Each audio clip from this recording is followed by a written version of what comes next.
Welcome to the word power series 8। आज हम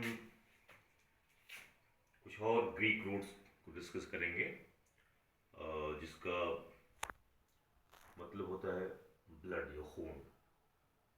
इसके पहले हमने वेज और वर्ड्स रिलेटेड टू लाइफ वाले वीडियो में बहुत सारे वर्ड्स डिस्कस किए थे जो लाइफ से रिलेटेड थे, ज़िंदगी से ताल्लुक़ रखते थे। आज हम उसी से मिलता जुलता रूट्स डिस्कस करेंगे जो दो तरह से, दो फॉर्म्स में होता है। ईमिया, स्पेलिंग दो तरह की, ईमिया AEMIA या EMIA, और एक हीमा या हीमो होता है। और इन सब ग्रीक, ये सब ग्रीक रूट है। इसका इंग्लिश में इसकी मीनिंग ब्लड होती है, खून या रक्त, जैसा आप भी समझते हैं। हम ये इन दोनों ग्रीक रूट से बनने वाले बहुत सारे वर्ड्स को डिस्कस करेंगे और ये देखेंगे कि कौन कौन से वर्ड्स इंग्लिश लैंग्वेज में, hundreds and thousands of words on the basis of these Greek roots। तो सबसे पहले हम देखें ईमिया। ईमिया से ये वर्ड बहुत आप लोग फेमिलियर होंगे, एनीमिया, जिसका मतलब होता है ब्लडलेसनेस। बॉडी में जो खून कम होता है, रक्तहीनता होती है, खून की कमी होती है, एक मेडिकल कंडीशन, उसको एनीमिया कहते हैं। जिससे एडजेक्टिव बनता है एनीमिक। अगर कोई आदमी है जिसके अंदर खून की बहुत कमी है, ब्लडलेसनेस है, तो इज एनीमिक।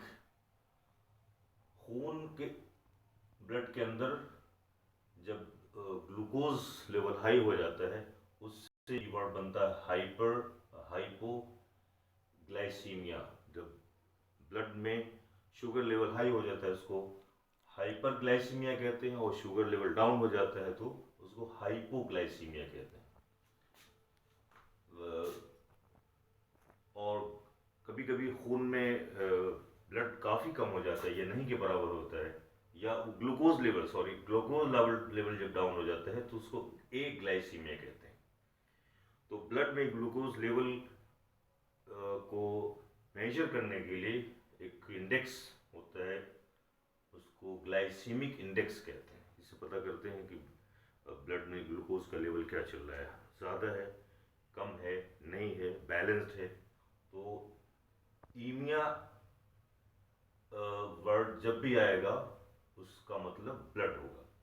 जैसे एनीमिया, ईमिया, हाइपर ग्लाइसीमिया, हाइपो, यानी ब्लड से रिलेशन है। ग्लाइको माने होता है ग्लूकोज, और ईमिया माने होता है blood.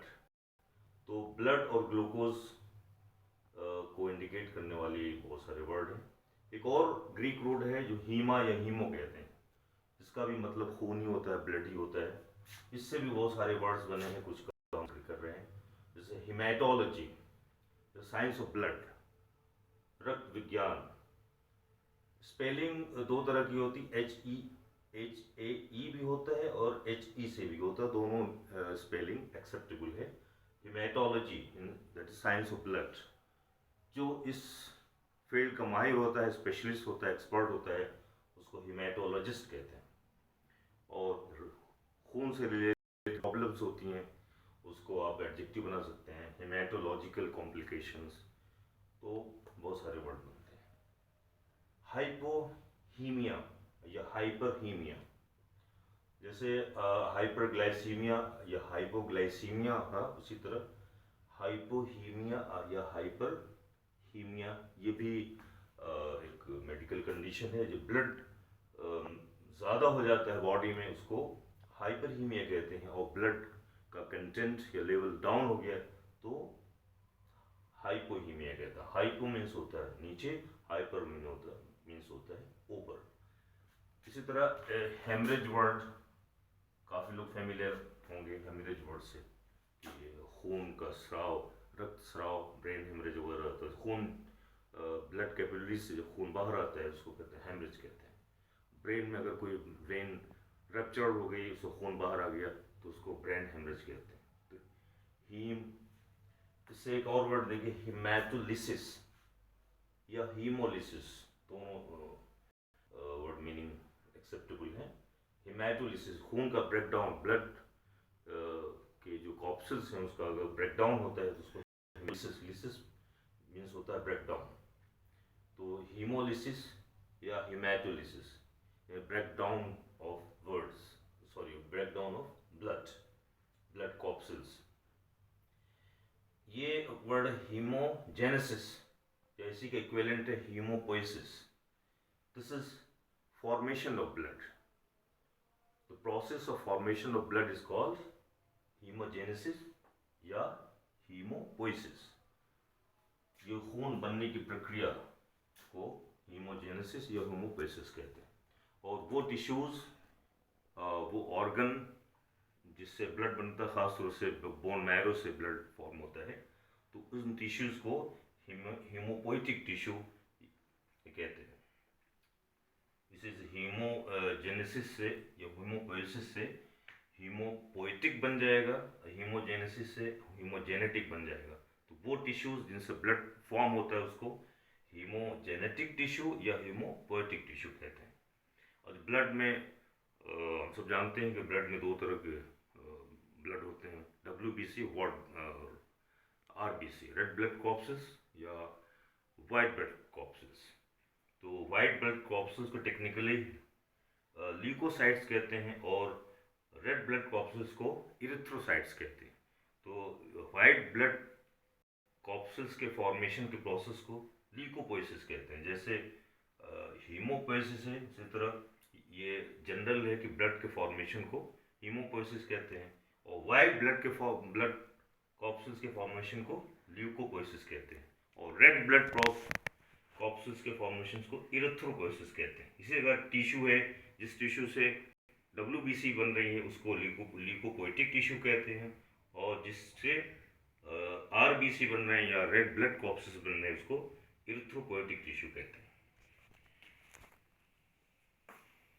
Haemopoietic tissue, ल्यूकोपोइटिक tissue, इरिथ्रोपोइटिक tissue, या जो भी चीज़ें जिससे ब्लड का फॉर्मेशन होता है, वाइट ब्लड का फॉर्मेशन होगा तो ल्यूकोपोइटिक टिश्यू, और रेड ब्लड का होगा तो इरिथ्रोपोइटिक, और ओवरऑल ब्लड के फॉर्मेशन को फॉर्मेशन करने वाले ऑर्गन को या टिश्यू को हीमोपोइटिक टिश्यू कहते हैं।